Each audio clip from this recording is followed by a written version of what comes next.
Good morning. It is January the 9th. It's the 9th day of January 2020. All right.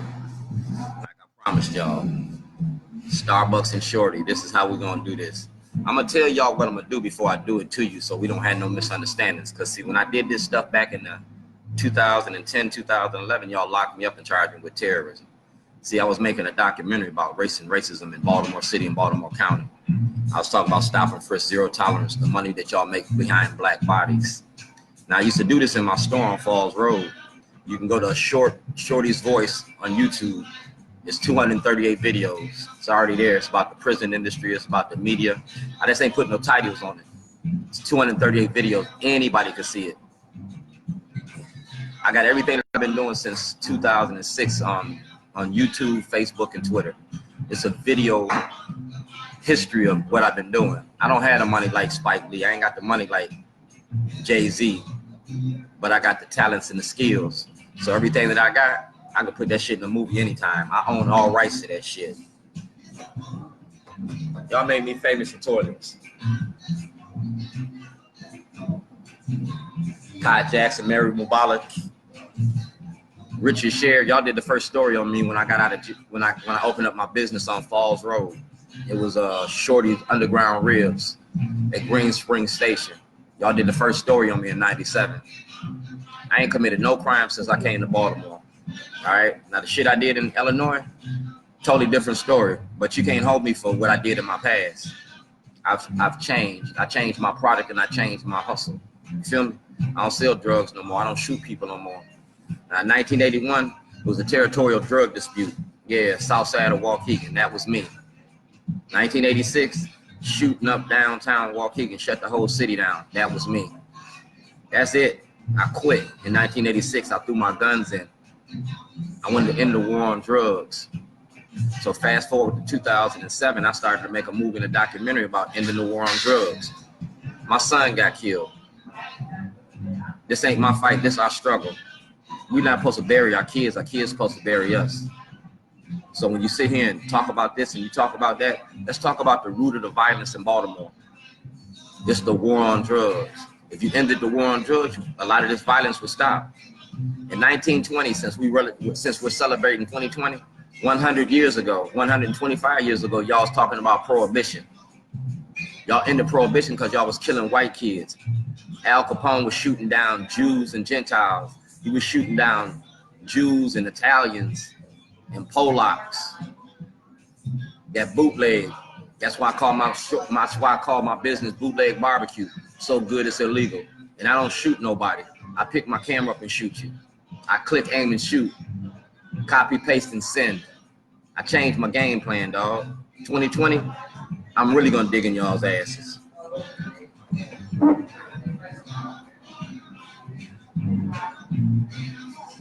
It's my birthday. This is my birthday toilet. So I'm gonna make a living off of shitting on people. I'm a professional pisser offer. Better to be pissed off than pissed on. And when I piss on you, dog, everybody gonna see it. I'm gonna put that camera in your face, I'm gonna check your ass, I'm gonna pull your card. Y'all having these candidates forums, it's gonna be like shooting ducks. I'm gonna ask my questions. Do you wanna stop the violence in Baltimore? Will you talk about ending the war on drugs? We're gonna talk about prohibition.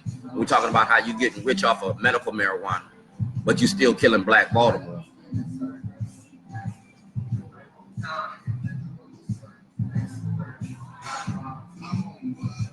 On February the 7th, 2011, I asked for Martin Luther King's job. I hung out dirty laundry.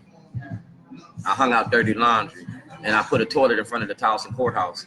I fought the law and the law lost.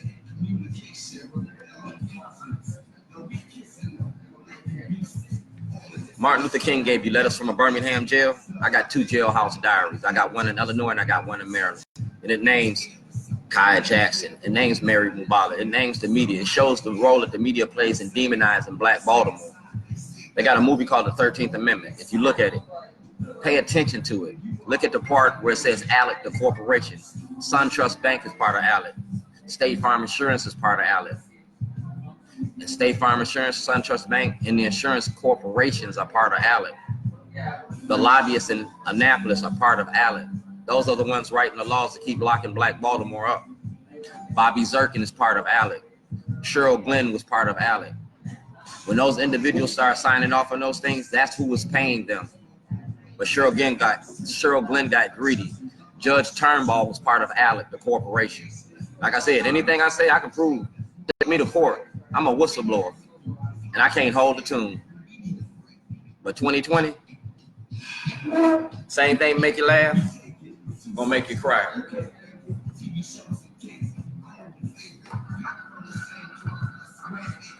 Gonna flush your careers down the hole. Like I said, all I want is access to the grand jury, Senate Bill 374. It's a law that's already in the books. I want to take my evidence the same way that y'all took me in front of a grand jury.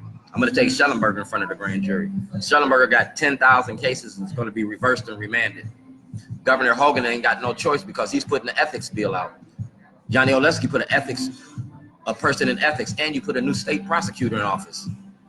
Robert Hurd, the Department of Justice, already accepted my whistleblower's application. The Inspector General in Baltimore City has my whistleblower's application.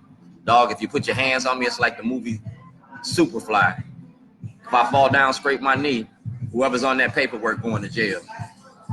If y'all shoot me, kill me like you did the suitor, Governor O'Malley going to jail for murder. My insurance policy is this camera in these motherfucking toilets. I'm getting ready to go over to St. Francis Academy. I'm getting ready to shut that shit down. If I don't testify, if y'all don't let me talk at this event tonight, then you won't be having many more events. It's gonna be like the Westboro Baptist Church, wherever you show up, I'm gonna show out. So on that note, January the 9th, 2020, we have 356 days left. No, 57. 357 more days of this. 350 more days of Shorty and Starbucks talking about Baltimore rewired from the ground up.